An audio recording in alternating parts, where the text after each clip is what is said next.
The rise of the country's music industry can easily be pointed to a growing understanding of copyright policies by stakeholders. I caught up with David Mureithi, a veteran DJ and music promoter, on the role of intellectual property rights in the sector. Take a look. Having been in the music industry for almost 3 decades, are you happy with the viability of the fact that musicians are now able to make money out of music and live properly, so to speak? I think for generations in Kenya, the music generations from the 60s, musicians were always able to make money, a living out of their music, except they just didn't know how to. So I think what's changed is the knowledge. Certainly now people can call themselves career musicians as opposed to part-time musicians or hobby musicians. So yes, I think what I've seen over the last 3 decades, as old as that makes me sound, is that musicians have started becoming more professional about how they conduct the business of music. And I think that's the change. It stopped just being a fun thing that they do. They actually look at it as a business, as a way of making a living. So certainly there's been a huge change. And of course, one reason why music is big business in Kenya right now is because musicians are able to protect their work, copyright and all of that. But just help us understand the space as far as intellectual property rights for musicians is concerned. How are we doing there at the moment? The intellectual property environment in Kenya is actually, when you compare it to the rest of Africa, quite advanced.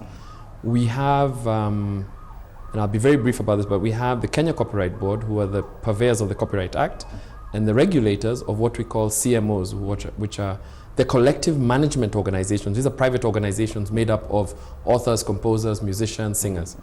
And what these organizations are mandated to do by their members, and there are 3 main ones: Music Copyright Society of Kenya, MCSK, very well known. Lesser known, more recently, PRISC, which is the Performing Rights Society of Kenya, who handle the singers of the song. You see, you might not be the songwriter, but the person who sang it.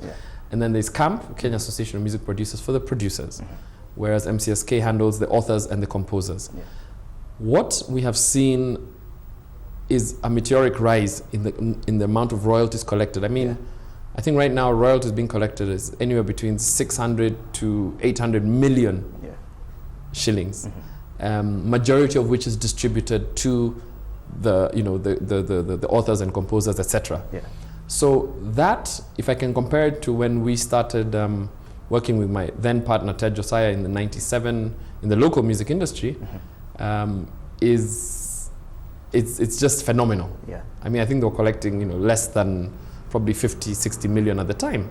So certainly the protection of intellectual property rights has contributed heavily, but not just that. I think it's also looking at it as a business, and the attitude they have has changed as well. What's a space for maybe off-air musicians? How do they then benefit within the music industry?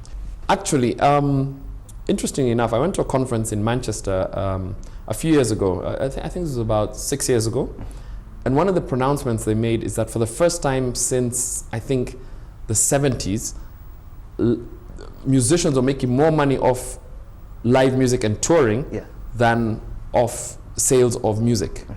So that already tells you that the business model centering around live music and gigs and touring actually adds more value than you would actually from selling physical units of music.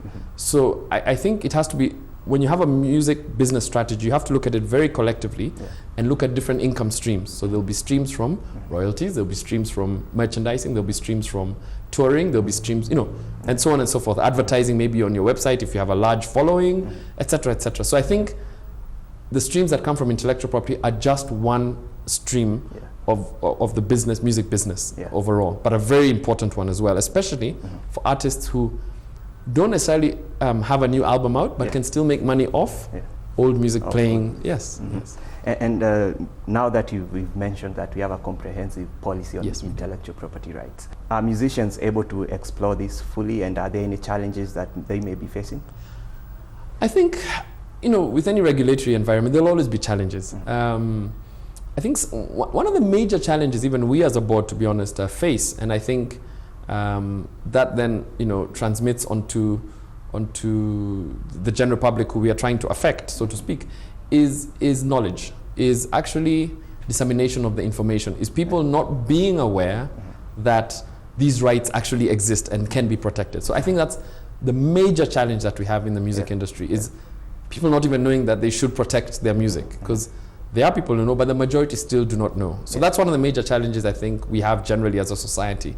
The other challenges I think are more from a point of view of a creator not knowing their true worth, or songwriters not knowing their true worth. So most of the time, unfortunately, the business model most Kenyan artists approach with the industry with is, we're going to go to a producer, he's going to produce a song for me, I don't have money to pay.